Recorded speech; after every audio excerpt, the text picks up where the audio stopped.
If you want to change the world, start off by making your bed. If you make your bed every morning, you will have accomplished the first task of the day. It will give you a small sense of pride, and it will encourage you to do another task, and another, and another. And by the end of the day, that one task completed will have turned into many tasks completed. Making your bed will also reinforce the fact that the little things in life matter. If you can't do the little things right, you'll never be able to do the big things right.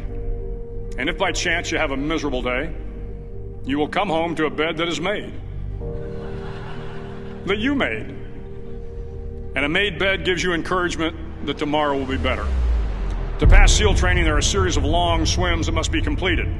One is the night swim. Before the swim, the instructors joyfully brief the students on all the species of sharks that inhabit the waters off San Clemente. They assure you, however, that no student has ever been eaten by a shark, at least not that they can remember. But you are also taught that if a shark begins to circle your position, stand your ground. Do not swim away. Do not act afraid. And if the shark, hungry for a midnight snack, darts towards you, then summons up all your strength and punch him in the snout, and he will turn and swim away.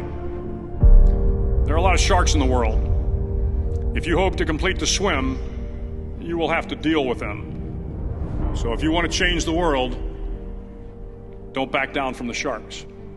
Over a few weeks of difficult training, my SEAL class, which started with 150 men, was down to just 42. There were now 6 boat crews of 7 men each. I was in the boat with the tall guys, but the best boat crew we had was made up of the little guys, the Munchkin crew, we called them. No one was over 5'5". The Munchkin boat crew had 1 American Indian, 1 African American, 1 Polish American, 1 Greek American, 1 Italian American, and 2 tough kids from the Midwest.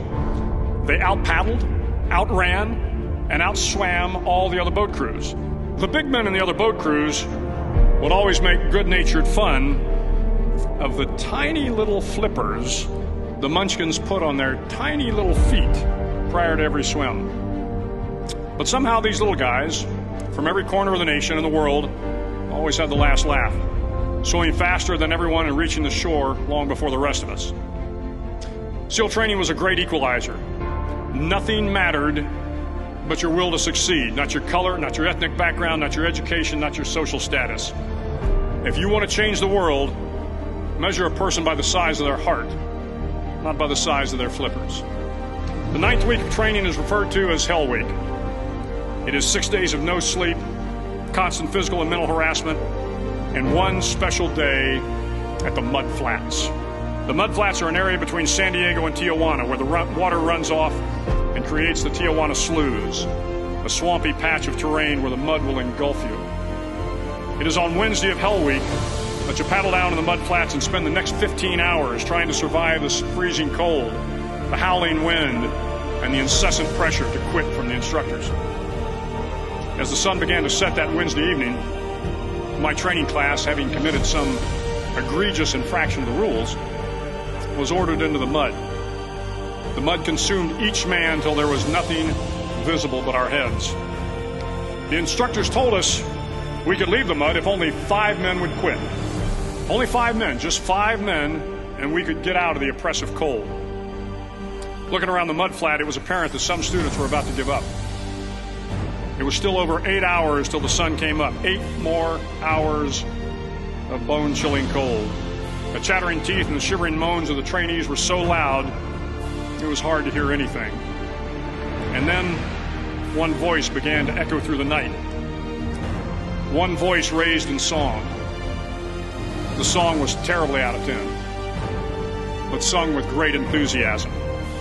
One voice became 2, and 2 became 3, and before long, everyone in the class was singing.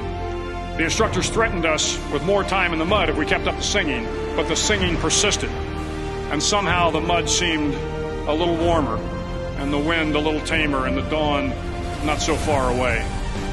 If I have learned anything in my time traveling the world, it is the power of hope. The power of one person, a Washington, a Lincoln, King, Mandela, and even a young girl from Pakistan, Malala. One person can change the world by giving people hope. So if you want to change the world, start each day with a task completed. Find someone to help you through life. Respect everyone. Know that life is not fair and that you will fail often.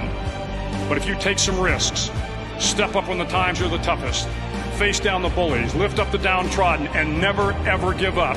If you do these things, the next generation and the generations that follow will live in a world far better than the one we have today. And what started here will indeed have changed the world for the better.